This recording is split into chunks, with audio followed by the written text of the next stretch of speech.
Hey, what is up guys? Welcome back to the channel. Now, it's been a while since the M1 iPad Pro has been released to the public, and I haven't been seeing any reviews this year around 2022. Well, let me be the first to start off 2022 with a review of the M1 iPad Pro.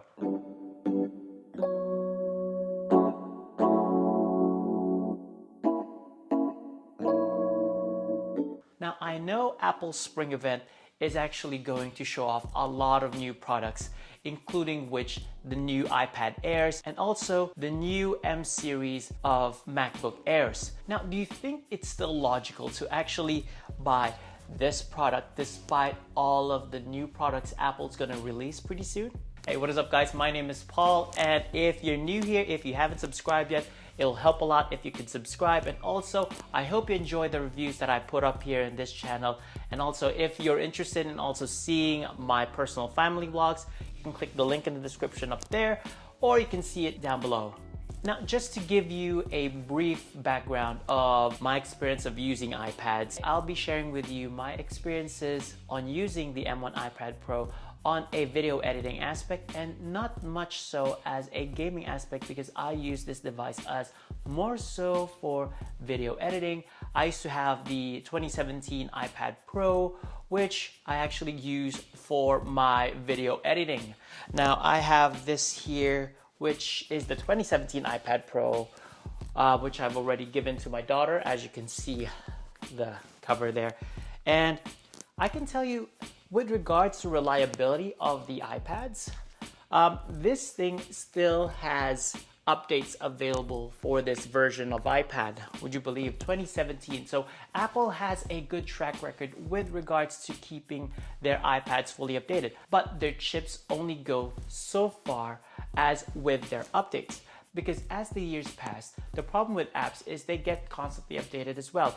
Henceforth, it would require more and more of Apple's chips. So since then, I purchased the iPad Pro because the M1 chip is supposed to last for a longer time. Being said, this 2017 iPad Pro has already lasted me throughout 2021, and now it's actually showing its age. In Lumafusion, there's lags, and also the app constantly crashes. Henceforth, the reason why I purchased the M1 iPad Pro. Now, what are the reasons why I actually purchased an expensive M1 iPad Pro when I actually could just buy the regular iPad Air back then? Well, first and foremost, one of the reasons why I've actually purchased this thing is because of the Apple Pencil.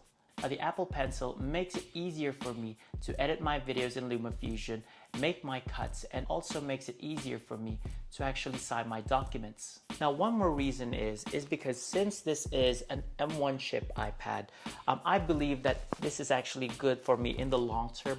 Speaking of which, I think this iPad would actually last me for 5 or 6 more years, which is very good. Now, with the M1 chip on this iPad as well, I'm hoping that this will actually be good enough for future updates from Lumafusion. And if hopefully, like, we're really stretching this and we're really actually waiting for this, if Apple manages to decide on putting Final Cut Pro or anything else in here in this iPad, hopefully the M1 chip is able to actually process that. Now, being said that, what are the things that I actually hate about this iPad? Well, obviously for everyone out there, it's just hella expensive. So with this iPad, you actually start off at around $11.99 with the 11-inch, and more so around $14.99 for the 12.5-inch, and that's actually very expensive, considering that you only start at around 128 gigs on those base prices. Now as well, what I hate about this is that this S Pen actually doesn't come with the iPad Pro, which I wish with the price itself would at least come with this iPad. Now, one other reason that I hate this iPad is more so about its ports. So I actually wish that Apple has included at least 2 ports here, because one port is actually, for me, is not enough. Now, granted that we already have adapters for a USB-C port, but the problem is that if, let's say, my iPad's not that charged and I want to use this while charging it as well, the adapters that I've been currently having are actually not working for this. So you have an adapter that connects to your USB-C port, right? That also has multiple ports for USB, for your micro SD, for your SD card, and also another USB-C plug. Now the problem is, whenever I want to edit my videos, I used to attach a USB-C charging cable on the adapter, on the USB-C port, on the adapter, and then connect this to my USB-C port here on my iPad. But the problem is, it actually won't charge. I've been trying this with multiple adapters as well, but to which no luck. So before I can use this, I actually need to fully charge this, and also once fully charged, when I get to a certain point, again during my video editing, that I actually need another charge. What I actually do is, instead of using that adapter and then just getting all of the data from the SD cards, from the micro SDs, from even the SSD cards, I actually need to upload all of my video data here on the iPad Pro so I can actually attach this to a charger and do my video editing. Because yeah, like I said, it's actually pretty hard to just edit this and suddenly iPad's just shutting down, and then all of your work here will actually be for nothing. It's actually most of a waste of time.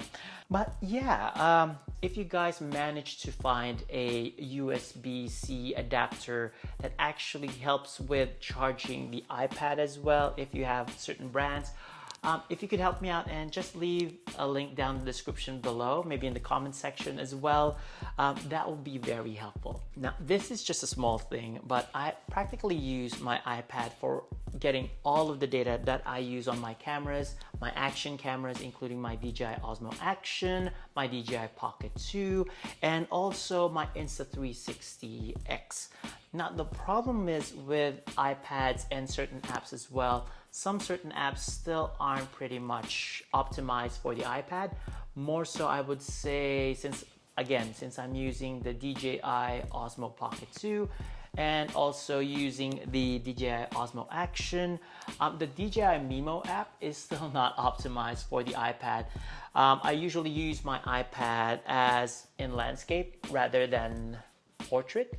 Now the problem with that is that the DJI Mimo app is still on its portrait size, and when you try to maximize the size of it, it'll stay in portrait even on landscape. With the Insta360 One X app, it still remains literally on portrait mode, and it doesn't actually go into landscape, nor does it repositions itself. Once you go into landscape mode, it'll stay in that portrait position. It'll just stay in that position. Okay, so one more thing that I hate and actually just noticed with the iPad just recently. As you've seen a few of my videos, there's 3 videos there that I actually just recently posted. And you've noticed the one that says video uploaded via photo app from iPad.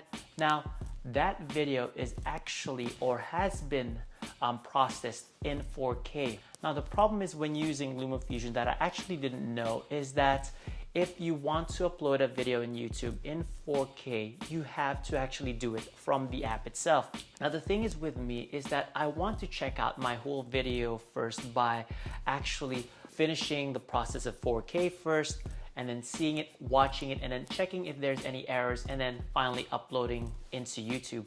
Now, I do this by first saving my 4K video on the Photos app and then later on uploading it on YouTube. Now, the problem with that is for some reason, YouTube doesn't actually recognize that it's a 4K video, or the Photos app actually converts that 4K video into 1080p, because every time I try to upload it in YouTube, it turns out to be 1080p. Now, as you can see, there are other 2 videos there that says comparing the M1 iPad Pro to my 2014 MacBook Air, and As you can see, I can actually extend the video resolution to 4K for the M1 iPad Pro. Now, reason being is because I've uploaded it from the Lumafusion app and not from the Photos app of iPad. So this is a bit weird considering that when you upload it via Lumafusion, you actually get a 4K image. Now, I don't know if this is a YouTube thing or an Apple thing. I'll probably find out later on when I post this video. So hopefully when I post this video via Lumafusion, it'll actually be in 4K. Now, despite being the budgeted consumer, what would you actually prefer of buying? Now, if you're like the budgeted consumer, just like me, you'd actually want to purchase something that is actually good for your money and also worth your money. Now, which one should you actually buy? Now, if you're thinking of purchasing an M1 iPad Pro at this time, you would expect that the price would actually go down further. But apparently at this stage, the prices are still a bit high up. Now, if you ask me, if you're thinking of purchasing the M1 iPad Pro, the 11-inch one, then it's safe to say that you could actually just purchase the 256 gigabytes rather than 128 gigabytes, because you won't realize that with the 128 gigabytes, the storage will actually run faster than you think. Now, with the 256 gigabytes, you're at least in that median of storage and reliability of the iPad as well. Now, if you're also a digital artist or you're also good at photo editing and you prefer using the Apple Pencil, then yeah, by all means, purchase the iPad Pros. Now, the problem is with the M1 chip, you have a very powerful chipset that you can't actually utilize to its fullest because of the present apps that's available on the App Store. Now, what you can do though is purchase an M1 MacBook Air instead, so you can actually maximize the full potential of that M1 chip. Now, if you're thinking of purchasing the 12.9-inch iPad Pro, now that is where the difference lies. Now, if you're again an artist, a digital artist, or who actually needs to use the Apple Pencil a lot or is required to use the Apple Pencil a lot, then by all means purchase the 12.9-inch. But if you're actually purchasing the M1 12.9-inch at the 512 gigabytes version, then I'd rather you just go and buy a MacBook Air. Why? Because the M1 MacBook Air is actually priced the same way as the M1 iPad Pros, the 12.9-inch. As you can see right now, the 512 gigabytes on the MacBook Air is actually pretty much the same as the 512 gigabytes on the M1 iPad Pro. Both of them are priced at $20.99. So why not just buy the MacBook Air? With the M1 MacBook Air, you can actually maximize the M1 chip's full potential. And also, there's a new iPad Air coming in soon, so you might want to reconsider that instead of buying the M1 iPad Pro. Now, granted, the M1 iPad Pro has the M1 chip, but the iPad Air that's coming in soon also has an updated chipset. So you might want to consider that as well. Okay guys, despite everything that I've said, are you still willing to purchase this M1 iPad Pro? Or would you rather just wait for something better? Anyways guys, thank you very much for tuning in. If you like this video, hit that like button, subscribe, and also hit that bell icon for any more future notifications. Until then, I'll see you guys on the next vid.